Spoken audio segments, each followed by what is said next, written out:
आज से सैकड़ों साल पुरानी बात है। कन्नौज के राजा जसधवल, जब राजा की धर्मपत्नी गर्भवती हुई तो राजा अपने लोगों के साथ निकल पड़े अपनी आराध्य की दर्शन यात्रा पर। इस मंदिर में हर 12 साल बाद एक बहुत बड़ा मेला लगा करता था। काफी दूर दूर से लोग दर्शन करने के लिए आते और माँ की कृपा से इस बार भी 12 साल पूरे होने वाले थे।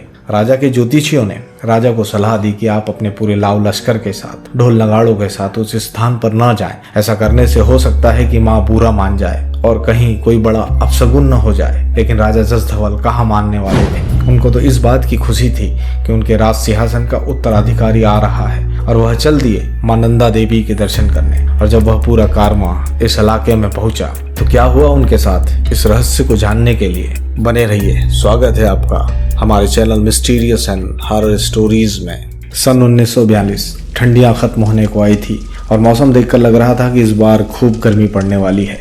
हिमालय की बर्फ धीरे धीरे पिघलना चालू हो गई थी और शायद इस बार इस बर्फ के पिघलने के साथ कई सारे राज भी मिलने वाले थे। इसी दौरान एक ब्रिटिश इंडियन रेंजर जो कि इस इलाके में पदस्थ था, एक दिन जब वह अपने इलाके में दौरा करने निकला और जब वह इस इलाके में पहुंचता है तो उसे इस झील में बर्फ पिघलने के कारण कुछ मानव कंकाल दिखाई देते हैं जो शायद बर्फ हटने के कारण दिखाई दे रहे थे। और जब वह इन कंकालों को देखता है तो उसे लगता है कि यह कहीं उसका दृष्टिभ्रम तो नहीं है। पहले तो उसे लगता है कि यह शायद कोई आर्टिफिशियल चीज़ है, लेकिन जब उसने एकदम करीब से उन नरकंकालों को देखा तो दंग रह जाता है। उसकी आंखें फटी की फटी रह जाती हैं, उसके पैरों तले ज़मीन खिसक जाती है। उसे कुछ समझ में नहीं आता है कि इतने सारे, एक दो नहीं बल्कि 200-300 कंकाल एक साथ यहाँ पर कहाँ से आए। उसे होश नहीं रहता है, लेकिन फिर भी वह किसी तरह अपने साथियों को खबर करता है और अपने साथियों के साथ मिलकर पूरी दुनिया को बताता है कि इस इलाके में एक ऐसी झील है जो नरकंकाल उगलती है। उत्तराखंड के चमोली जिले में सी लेवल से लगभग 500 मीटर ऊपर एक इलाका है। यहाँ पर एक झील है जिसे नरकंकालों की झील या कंकाल उगलने वाली झील कहा जाता है। इस झील का नाम है रूपकुंड। वैसे यह इलाका काफ़ी ऊंचाई पर है और हिमालय भी अपने आप में कई सारे रहस्य को समेटे हुए है। जब बर्फ पिघलनी शुरू होती है तो बर्फ के साथ राज भी ऊपर आने लगते हैं।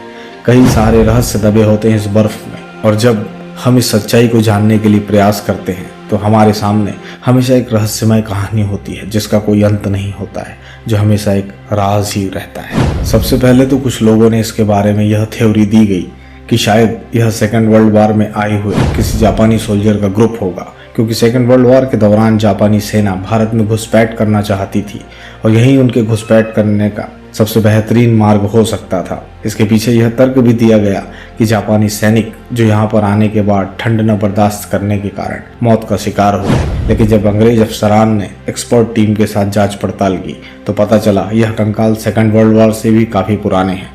तो इस बात का संदेह भी जाता रहा कि यह कंकाल जापानी सैनिक ग्रुप के हो सकते हैं, लेकिन जांच अब भी जारी थी। इसके बारे में दूसरी थ्योरी या यूं कहें कि कहानी यह बनाई गई कि किसी समुदाय के विशेष लोगों ने यहाँ पर आकर आत्महत्या की होगी या किसी देवी अनुष्ठान में भाग लिया होगा, या हो सकता है कि किसी बीमारी का शिकार हो गए हों।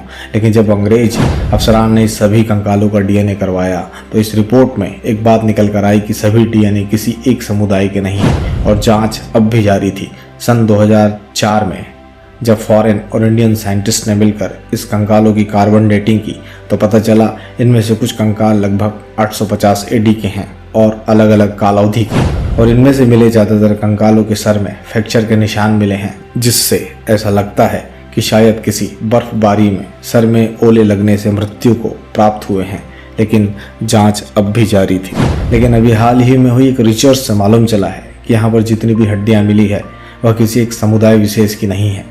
इनमें से 2 या इससे अधिक समुदाय के लोगों का समावेश है और वह दोनों समुदाय जेनेटिकली इतने अलग अलग हैं और समय काल में इन दोनों के बीच 500 से 1000 साल की मौत का अंतर है। इन कंकालों के बारे में तीसरी कहानी ये बनाई गई कि कश्मीर के जो जनरल थे जोरावर सिंह, उनकी सेना जब तिब्बत वार के बाद लौटते हुए इस तरफ आई और शायद किसी बर्फीले तूफान का शिकार हो गई। यह थ्योरी भी उस समय गलत साबित हो गई जब वहां पर न किसी प्रकार के सैनिकों की तलवारें मिली, न किसी प्रकार के घोड़े या किसी अन्य पशुओं का कंकाल मिला। लोगों का ऐसा मानना इसलिए था क्योंकि लगभग 100 साल पहले जनरल जोरावर सिंह की सेना इस तरफ आई थी और अचानक रहस्यमय तरीके से गायब हो गई थी। यहाँ के लोकल लोगों का मानना है कि कन्नौज के राजा जसधवल जब राजा की धर्मपत्नी गर्भवती हुई तो राजा अपने लोगों के साथ निकल पड़े अपनी आराध्य की दर्शन यात्रा पर। आज से सैकड़ों साल पहले मंदिर में हर 12 साल बाद एक बहुत बड़ा मेला लगा करता था। लोग काफ़ी दूर दूर से दर्शन करने के लिए आते और माँ की कृपा से इस बार भी 12 साल पूरे होने वाले थे और यहीं पर राजा जसधवल अपनी धर्म पत्नी के साथ दर्शन कराने मंदिर लेकर आने वाले थे। राजा के ज्योतिषियों ने राजा को सलाह दी थी कि आप अपने पूरे लाव लश्कर के साथ ढोल नगाड़ों के साथ उस स्थान पर न जाएं। ऐसा करने से हो सकता है कि माँ बुरा मान जाए और कहीं कोई बड़ा अपशगुन न हो जाए। लेकिन राजा जसधवल कहाँ मानने वाले थे। उनको तो इस बात की खुशी थी कि उनके राज सिंहासन का एक उत्तराधिकारी आ रहा है और वह चल दिए माँ नंदा देवी के दर्शन करने। और वह जब पूरा कारवां इस इलाके में पहुंचा तो मौसम खराब होने के कारण लैंडस्लाइड होने लगी। बर्फबारी होने के कारण छुपने की जगह न मिलने के कारण सभी लोगों ने अपनी जान गंवा दी।